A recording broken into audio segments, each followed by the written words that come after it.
Hello guys, welcome back to a new video. In this video, I'll be discussing the backtracking algorithm. So this algorithm is basically just a technique that uses recursive calling to find the solution of a particular problem by gradually moving step by step towards the solution. So in this particular algorithm, we remove some solutions from the possible set of solutions that do not satisfy the constraints of the problem. Okay, so basically what you first do is you identify all the permutations and combinations of the possible set of solutions, and from that you start removing solutions that do not satisfy our problem requirements. So that's basically called as backtracking. So backtracking is basically used in three types of problems. So either you have got a decision problem where you've got to make a decision based on the constraint, or the other case is an optimization problem where you have to find the optimal solution from the given set of solutions, and the enumeration problem is basically just finding a feasible solution from the most feasible solution from the set of solutions. So optimal is not equal to feasible. Okay, that's a common misconception, but optimality and feasibility are different things. Okay, so I've just made a small visual diagram of what do you mean by backtracking. So I'll just explain this. So suppose, okay, let's change the color for a second. Okay, I'll use white. Okay, suppose you're starting at this yellow circle. Okay, so this is your starting point, and say I've labeled these. So these are, say, solutions 1, 2, 3, 4 and 5. And these purple dots are my intermediate stages. Okay, those are my intermediate stages.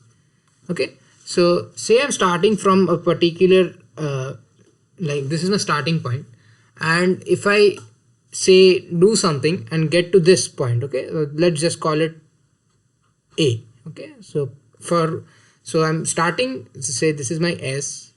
Yellow isn't really visible. So you go from your starting, you go to A, right? This is my point A.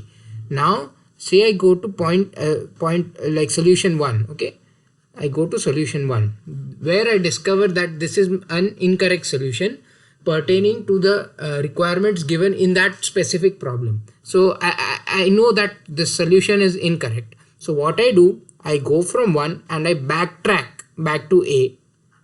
I go back to A, and from A I find another possibility of another solution. In this case that is 2.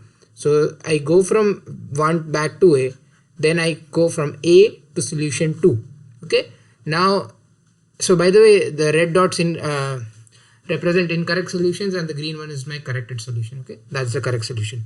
This is just a notation to explain this particular algorithm. Okay, so from A I backtrack from 1 to A.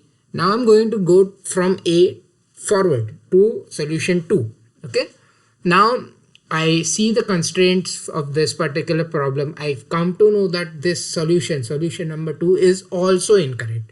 So what I do is I backtrack from 2 and I go back to A, and from A I see if there are any more branches of possible solutions. So in this particular flow diagram you see that A can either lead to two possibilities, either solution 1 and 2, which both are incorrect. So what I do is I go backtrack from A back to S. Okay, now from S we go to, say, this point, say this is B.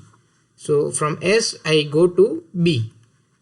Now from B I go to solution 3. Okay, and I check the requirements, the constraints, whatever that is mentioned in the question, and I come to know that 3 is also an incorrect solution that does not satisfy the constraint. So I backtrack from solution 3 and go to B. Now from point B again I see if there are any more branches for this particular node. I come to know that there is another possibility of a solution, which is solution 4. So from B I go to solution 4. Now I also come to know that this solution is also incorrect. So what I do is I'll backtrack from 4, I'll go back to B, and at B I'll search for any other possible branches. So in this diagram there are none, right? So from B you can't go forward because you've eliminated solutions 3 and 4. So you'll again backtrack and you'll go from B back to S, which is represented by this arrow. Okay, this arrow. Now from S you go to another branch, say this is C. So from S you go to another branch, say that is C. Now there is only one branch from C, and that is solution 5. Okay, and which is correct from the constraints mentioned in that particular question. You come to know that solution 5 is correct. So that is basically the backtracking approach. So in this case we saw that we loop through all the particular solutions, and at the last case of the solutions, set of solutions, we have our correct answer. So in this case the naive approach, by looping through all this all the possibilities, and this backtracking comes out to be same. But suppose our solution is somewhere in an hypothetical case, suppose this is our correct solution somewhere in between. So that would mean that instead of looping through all our possibilities, we just use backtracking and get to our solution efficiently. Okay, so that was backtracking visually. I hope that helped. Now I'll give a practical application of this backtracking algorithm. And so the first application is a Sudoku solver. Okay, another popular example is the n queens problem, which is a very popular example for this algorithm. But I'll start with the Sudoku solver. Okay, so I'll just brisk up on the rules of Sudoku for the viewers who don't know how we solve this puzzle. Basically you have to fill in the empty cells of this big red square with the values such that each value must come only once in a row, that particular column, and this small box. So this is a small box, okay, of 3x3 of the big 9x9 square. Okay, so I'll start with an example.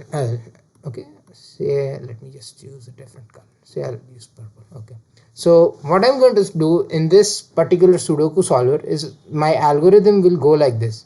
I'll first find an empty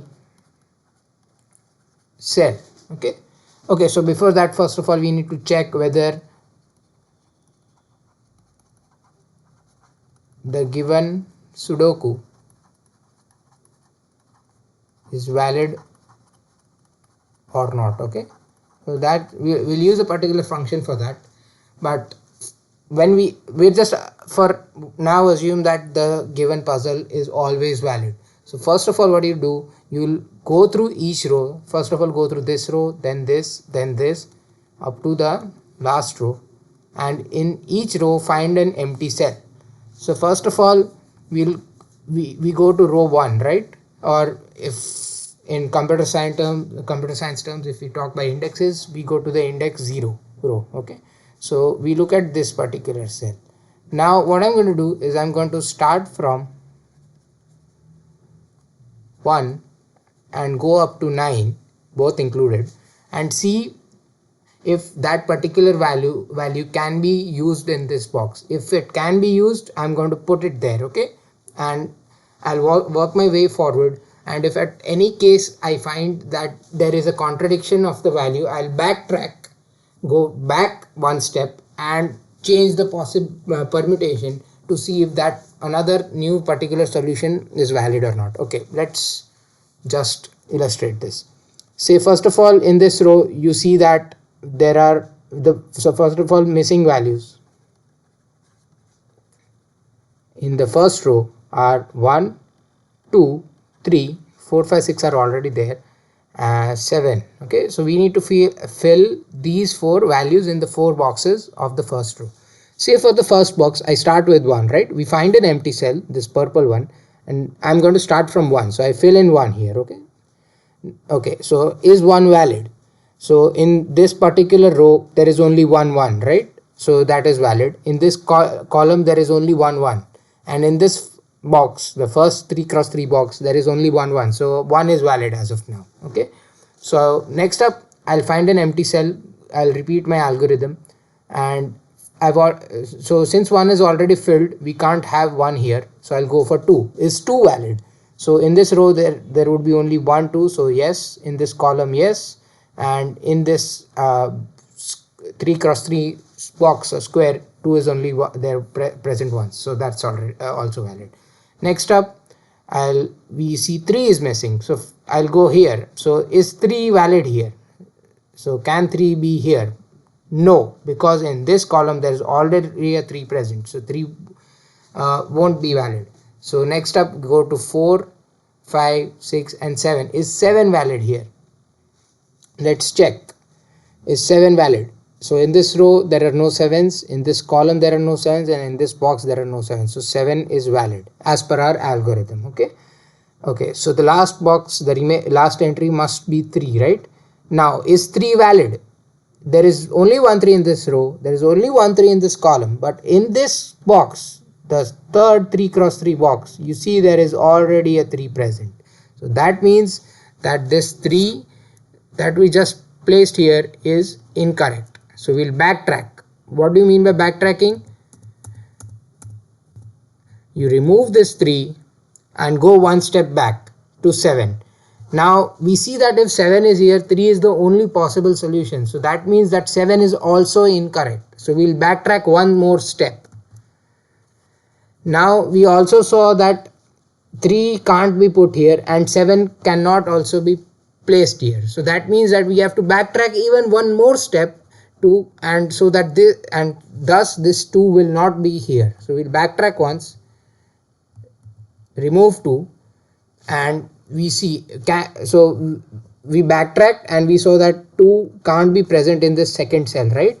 So in our algorithm we'll go forward. So 1 is already placed, 2 cannot be there, so we'll check for 3. Can 3 be here? So in this row there is only 1 3, if it's there. In this column there is only 1 3, and in this particular box there is only 1 3, right? So 3 is valid as of now. Okay, on the next box, so 1, so we have to fill 2 and 7, right? So check for 2 first. 1 is already there, check for 2.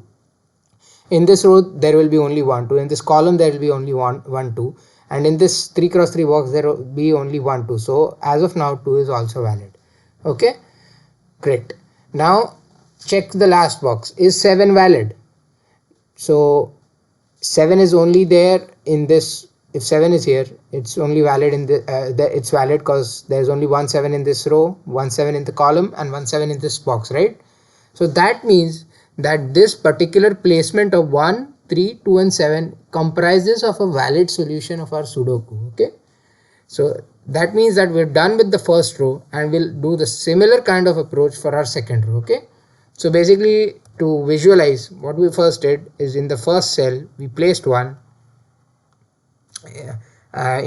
Initially in the second cell we placed 2, right? So from 1 we went to 2, from 2 to the third cell we went to 7. This is the first initial thing I explained in the form of flow diagram. From 7 we went through 3 in the last cell here, right? Now this 3 was found to be incorrect because there was another 3 here. So what we did, let me change the color for petal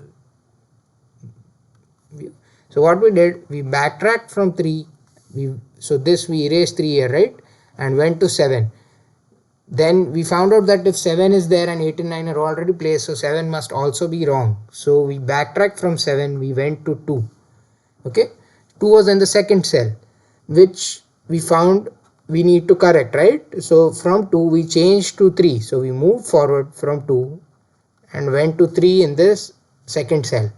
From 3 we went forward and saw for the third cell that 2 was a valid solution, and from 2 we moved forward and saw that 7 is a feasible value for the last cell. So basically that's our flow. First from 1 to 2 to 7 to 3, then backtrack twice, then move forward. Okay, so what this does is basically, instead of making, so if we used permutation and combination, we saw that there are 4 empty cells, right? And for each cell there are 4 possibilities.